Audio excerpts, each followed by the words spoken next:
مشال وایي او دا مشال څوک نسي وځلی یو مشال ځان قربان کوي اوس ورته ګوره څو مشالان راوتلي دي دا ټول دا وایي چې زه مشال یم زه مشال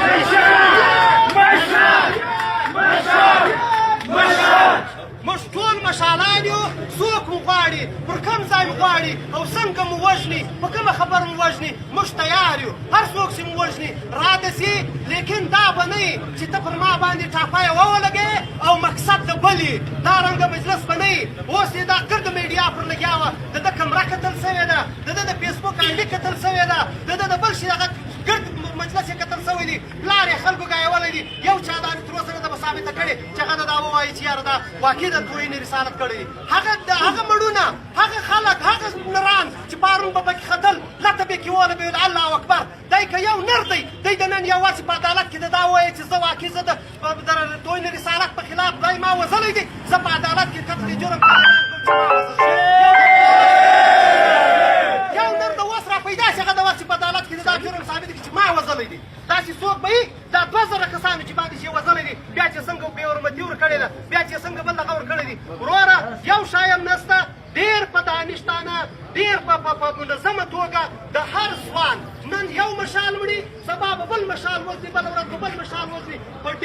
په ډېره ناروا او په ډېره سپین سترګې طریقه باندې زموږ هر یو مشال زموږ هر یو روړاندی زموږ هر یو دانشور دا یو راواخي وزني یې وروره نن فیصله کول دي نن به په خپلو زخمو باندې دغه سټل دي چې وروره څنګه کوو د سبا دپاره به څه شي کوو که نه وی دغه رنګه به مرو دغه رنګه به دغه کېږو او یو ساعت به نه او ټاپه به هغه ټاپی چې دغه به نه بدي دغه به نه بل شی او نه به دغه پورې نه به بل عدالت یې شي وروره که دا مجلس نه وي راسه ته را ثابته کړه که په کوم قانون باندې ته وژلی سي دا پرون 15 فتواوې راغلي وروره رسالت وکړئ او پر هغه باندې شاهدان تېر شول او په عدالت کې دغه سړي په خپله دا ومنله چې واقعي ما دا توهین رسالت کړی دی هم عدالت به 3 ورځې دله چانس ورکوي کېدای شي دی توبه وکاږي تا 3 ورځې چانس ورکوي تا 1 ګنټه چانس ورکوي تا نیم منټ چانس ورکوي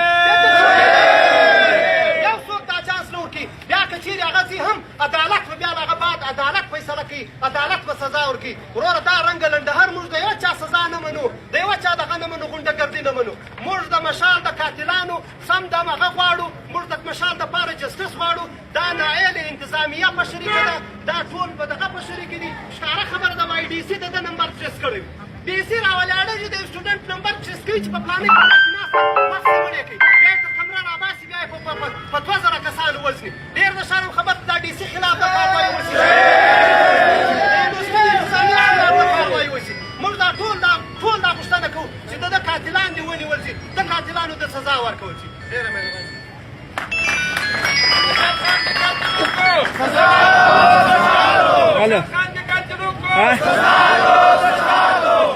غلط ہے